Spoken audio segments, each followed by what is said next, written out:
Dahil during the past maybe 3 days po, after na magkaroon kami ng prayer rally, sa aming pananaw at palagay na nagmamalasakit at tunay na nagmamahal sa magkapatid na JTR at Marjo, hindi tama ay kulang ang prayer rally na ginanap. Dapat yung momentum o yung init ng mga gagawing mga aksyon na ayon sa legal na pamamaraan at mapayapang pamamaraan ay ipakita. This is the time na kailangan bumuo tayo ng isang krusada o isang matahimik na movement na maipakita natin ang suporta at pagmamahal at patunayan natin hindi lamang sa Coron, sa buong mundo na walang kasalanan ang aming mahal na mayor na Marjo Reyes at ang aming dating gobernador na JTR. Kami po, isang core group muna, yung nag-meeting at nagpaplano na bumuo para maisakatuparan ang mga sunod-sunod na mga plan of action para ito po ay mga matahimik, ito po ay mga legal. Wala po kaming sasambiting mga ibang mga tao, maliban lamang ang inihingi o pagbuo ng grupo na to ay ustisya sa lalong madaling panahon, makabit ng magkapatid at maibigay sa kanila that justice will be served at the soonest time possible.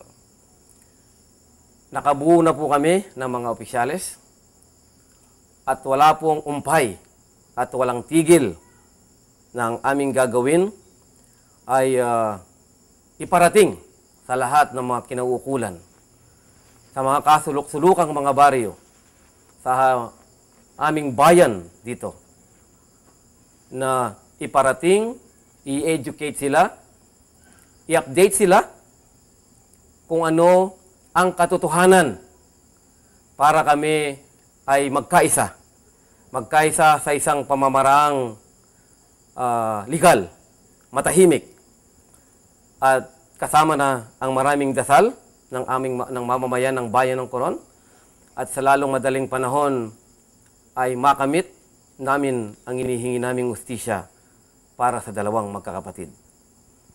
Other plans of actions will be discussed later. Mahirap po kasing nag-uumpisa pa lang kami. Although siguro pag na-involve na ang sangbayanan o ang munisipalidad, the entire municipality of Coron, ay marami po kaming lalapit po kami sa inyo. Lalapit kami sa mga tao. Lalapit kami sa mga kaibigan. Lalapit kami sa mga pari, sa mga pastor, sa lahat ng aming kakampi na naniniwalang walang pagkakasala at kailanman hindi magagawa ni Marjo at ni JTR ang binibintang sa kanila o ang pagpatay o pumatay.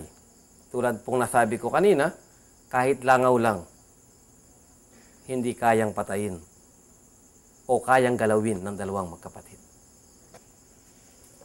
Mga kababayan kong tiga Coron,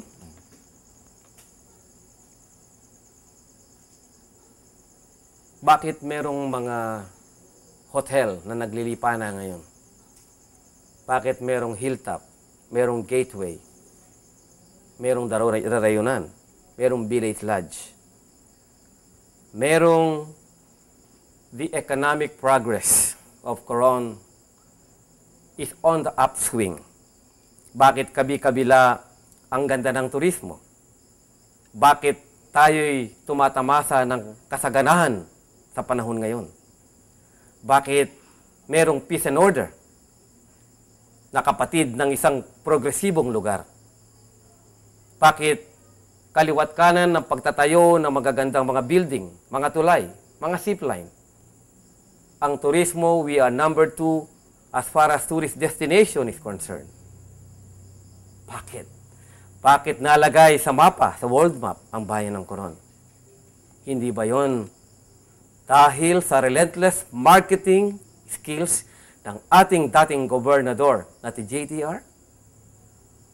Hindi ba sila ang pasimuno na magkapatid na yan? Bakit nandito tayo ngayon lahat?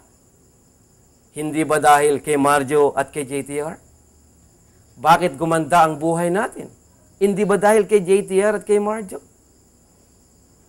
Ano ngayon ang may kaganti natin sa magkapatid? Ang inihiling ko lang, my dear fellow Coronians, mag-ingay tayo, makisalamuha tayo, makisama tayo, lumahok tayo sa mga madamdaming mga prayer rallies. Ipakita natin ang ating suporta at pagmamahal. Dahil naniniwala ako, ang dasal ay nagbibigay ng lakas at inspirasyon sa dalawang magkapatid. Yun lamang ay pwede na nating ibigay na tulong sa kanila. Ipakita natin. Lumantad tayo openly. Bakit tayo matatakot? Wala naman tayong ginagawang kasalanan. Ipinapakita natin o gumaganti lang tayo sa mga magandang bagay na binigay nila para sa bayan ng Coron. Ano ang sinabi sa akin ni Mayor Marjo, ni Paring Marjo noon? Pare, pagkatapos ng term ko, makakakita pa kaya ako ng talagang yung sinasabi nilang pagmamahal o nagmamahal o committed na magmahal sa taong tiga-Coron? Because marami pong mga politiko. Bakit sila nandyan? Well, hindi ko naman po nila lahat. Power, kapangyarihan. At hindi po ganun si Marjo. Kung sa mga hindi nakakakilala sa kanya, ako po 24 years, going 25. Kayo po ay iiyak at madadama ninyo that Marjo is a great loss sa bayan ng Coron. Sapagkat siya ay a true-blooded Coronian na ipinanganak at isinilang sa bayan ng Coron ang dalawang magkapatid na yan. Kaya sa mga hindi nakakakilala sa kanila, yung matandang bahay nila dyan, kaya nilang iparenovate ng maganda. Pero dahil because of sentimental value, panay lang ang pinturang ginagawa.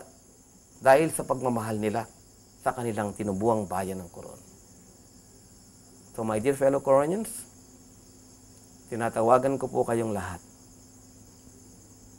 Pumuho tayo, magbikis-bikis tayo, magtulong-tulong tayo para makakuha sa lalong madaling panahon para bumalik na sa atin ang ating pinakamamahal na Marjo at ang kanyang kapatid na si JTR na nagbigay lahat ng ating nakikita at tinatamasa sa panahon ngayon.